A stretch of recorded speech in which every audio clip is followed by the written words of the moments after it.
Hello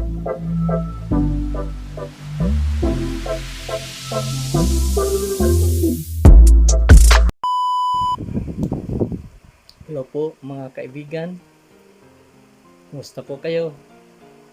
Nandito na naman po si Papang. Nais ko pong magdala ng mabuting balita ng kaligtasan.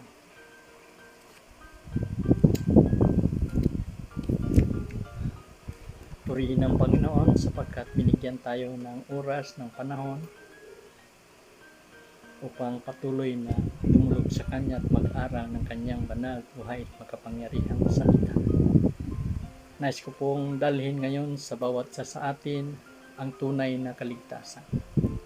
Hindi po relihiyon ang aking dadalhin, hindi po kung anumang samahan, sikta o anumang grupo, kundi ang dadalhin ko po sa oras nito ay ang ating Panginoong Hesus, ang pangalan ng Panginoong Hesus, sapagkat nais ng Diyos na tayo ay makakasumpong sa Kanya at makakilala ng lubusan at magkaroon tayo ng kaligtasan. Kaya basahin ko po ang isang talata sa Biblia upang alaman natin ang katiyakan ng kaligtasan. Dito po sa mga gawa po, may sinabi po dito patungkol sa katiyakan ng kaligtasan. Babasahin ko po at ito po ang ating pagbulay-bulayan ngayon. Isang talata lang po ang dadalhin ko sa inyo upang hindi po tayo masyadong mainip. At hindi naman talaga nakakainip ang salita ng Diyos nating pag-aaralan sapagkat ito ay makapagbibigay sa atin ng katiyakan ng kaligtasan. Kaya mga kapatid, ito po ang salita ng Diyos na ating babasahin sa oras na ito. Sa Gawa 4, chapter 4, verse 12. Sabi po dito, kay Kristo lamang matatagpuan ang kaligtasan sapagkat sa silong ng langit ang kanyang pangalan lamang ang ibinigay ng Diyos sa ikaliligtas ng tao. Purihin ang Panginoon, hallelujah, sa kanyang banal, buhay at makapangyarihang salita na ating pagbulay-bulayan sa oras nito. At bago tayo magbulay-bulay mga kapatid, mga kaibigan, manalangin muna tayo at hilingin natin sa Diyos ang kanyang gabay sa oras na ito upang mabigyan tayo ng pangunawa, karunungan, nang sa gayon ang salita ng Diyos ay makapasok sa ating buhay. Dakilang Ama, maraming salamat Panginoon sa oras na ito na ipinagkaloob mo sa akin, sa aming lahat. Panginoon, pinagkalooban mo kami Panginoon ang pagkakataon upang makapagbulay-bulay ng iyong banal, buhay at makapangyarihang salita o God. Dalangin ko Diyos na patuloy na pangunahan mo po kami Panginoon. Lord, gamitin mo ang iyong lingkod upang dalhin ang mabuting balita ng kaligtasan, ng katiyakan ng kaligtasan, Panginoon Jesus. Buksan mo Diyos ang bawat isa Panginoon, bawat pangunawa ng bawat isa Panginoon. Buksan mo Panginoon ang kanilang mga puso't isipan upang sa gayon ang iyong banal, buhay at makapangyarihang salita ay makapasok sa kanilang mga buhay at kanilang maunawaan na ito Panginoon na siyang magbibigay sa kanila ng tunay ng pagpapala nagmula sa iyo, katiyakan ng kaligtasan ng bawat isa Panginoon. Maraming salamat po Panginoon. Purihin ka o Diyos, purihin ang kataas-taasan ng pangalan ka. Hallelujah, hallelujah. Sa iyo Diyos ang lahat ng kaluwalhatian, ng karangalan sa makapangyarihang pangalan ng Panginoon Jesus. Amen and amen. Hallelujah. Paano ba tayo magkaroon ng katiyakan ng ating kaligtasan? At ito ang binasa natin, ang sabi dito, kay Kristo lamang matatagpuan ang kaligtasan sapagkat sa silong na langit ang kanyang pangalan lamang ang ibinigay ng Diyos sa ikaliligtas ng tao. Amen. Purihin ang Panginoon. Mga kaibigan, mga kapatid, ang tao po ay makasalanan at ang Diyos ay banal. Paano tayo magkaroon ng kaugnayan sa Diyos na tayo ay makasalanan? Ito po, mga kapatid, ang sabi ng Bible sa Gawa 3:23 na ang lahat ng tao ay nagkakasala at walang sinumang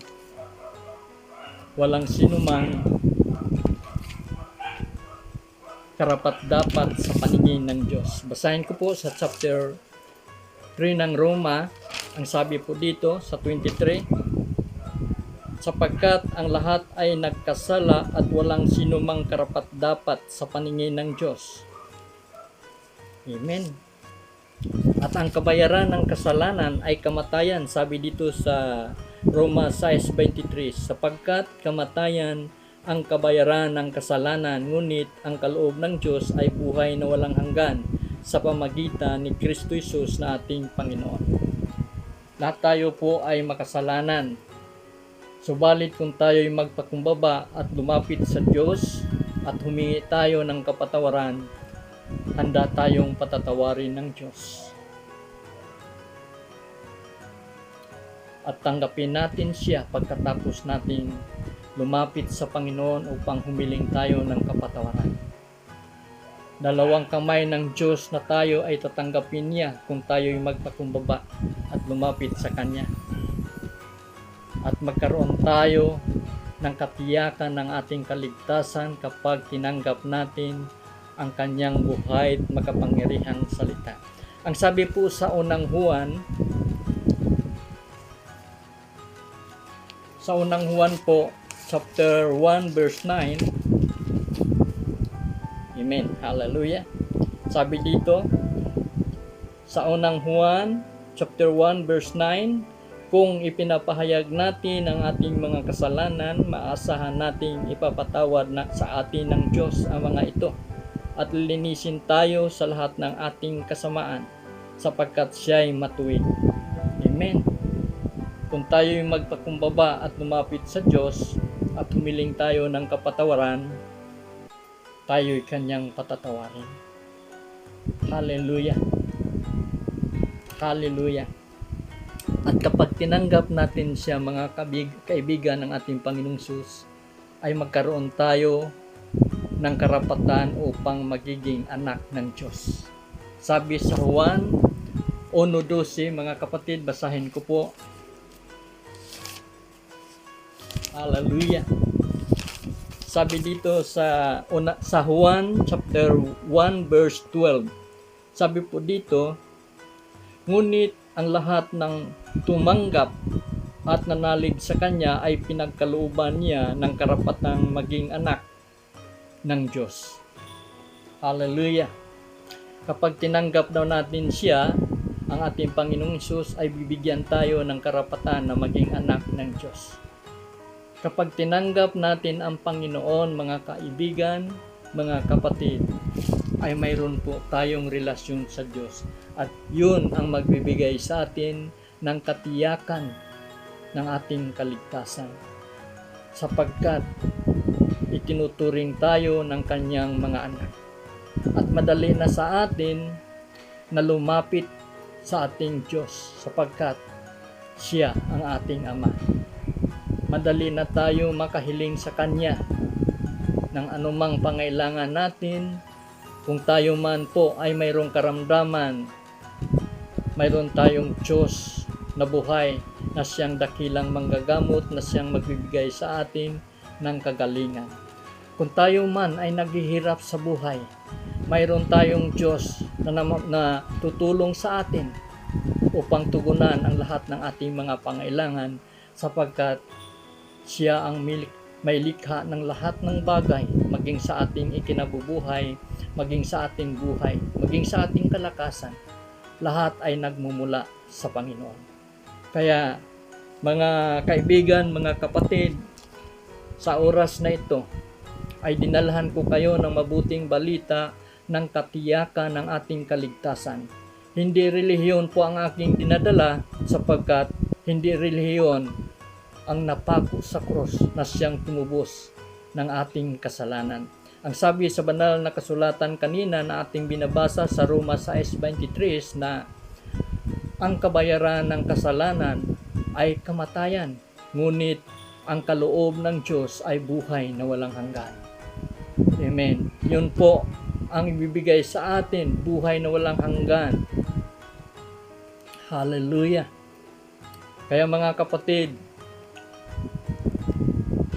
pag-isipan natin mabuti, sapagkat siya lamang ang magkapagbibigay sa atin ng lahat, mga kapatid. Kung mayroon man sa atin dito na nahirapan na sa buhay, na wala nang ibang malalapitan kundi ang ating Diyos lang. Hindi tayo bibiguin ng Panginoon kung taos puso tayong nagbalik loob sa Kanya, taos puso tayong tumanggap sa Kanya. Nalalaman ng Diyos ang lahat ng bagay, maging sa ating mga buhay. Kaya makikita ng Panginoon kung tayo ay totoong lumapit sa Kanya at nakipag-isa sa Kanya, sapagkat sa Kanya lamang matatagpuan ang katiyakan ng ating kaligtasan. Purihin ang Panginoon. Kung nais ninyo, mga kaibigan, na makipagrelasyon sa Diyos, tutulungan ko kayong manalangin sa pagtanggap. Tanggapin natin ang ating Panginoon.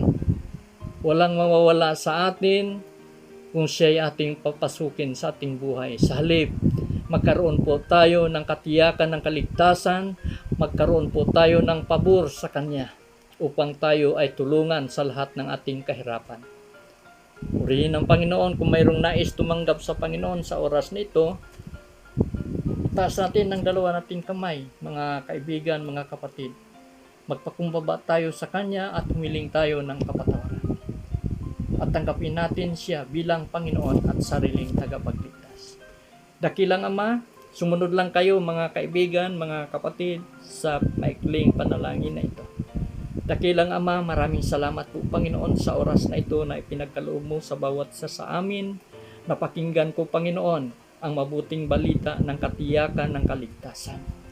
Kay Lord, bago ako, Panginoon, dumako, Panginoon, sa aking pagtanggap sa iyo, nakikita mo, Diyos, ang lahat sa aking buhay. Nalalaman mo, Panginoon, ang lahat sa aking buhay. Humihiling po ako, Panginoon, ng kapatawaran sa lahat ng aking mga pagkukulang sa iyo, sa lahat ng aking mga pagkakasala mula pa noon hanggang ngayon, Panginoon. Patawarin mo po ako, Panginoon. Lord God, binubuksan ko po ang pintuan ng aking buhay, ang aking puso, at tinatanggap kita, Panginoon, bilang Panginoon at sariling tagapagligtas, Panginoon. Pumasok ka sa aking buhay, Panginoon. Tinatanggap kita, Panginoon. At huwag mong kaligtaan, Panginoon, na isulat sa aklat ng buhay ang aking pangalan. Maraming salamat, Panginoon. Purihin ka, O Diyos. Hallelujah. Hallelujah. Ako na lang manalangin para sa inyo, mga kaibigan, mga kapatid. Maraming salamat po, Panginoon, sa oras na ito na ipinagkaloob mo sa bawat sa amin. Lord God, nanampalataya ko, Panginoon, na inyong salita ay banal, buhay at makapangyarihan, Panginoon. Na sa oras na ito, Panginoon, ang iyong banal, buhay at makapangyarihang salita ay nakapasok sa buhay ng bawat isa sa lahat ng tumanggap sa iyo, Panginoon. Maraming salamat po, Panginoon. Patuloy mo silang pagpalain, Panginoon. Kung mayroon man sila, Panginoon, karamdaman sa oras nito, Lord God, patuloy, O God, na hinihiling ko sa iyong mapagpalang kamay. Naabutin mo ang bawat isa, O God, at patuloy mo silang hipuin ang buo nilang katauhan mula ulo hanggang talampakan, at anumang karamdaman mayroon sila, Panginoon. Hinihiling ko po, O God,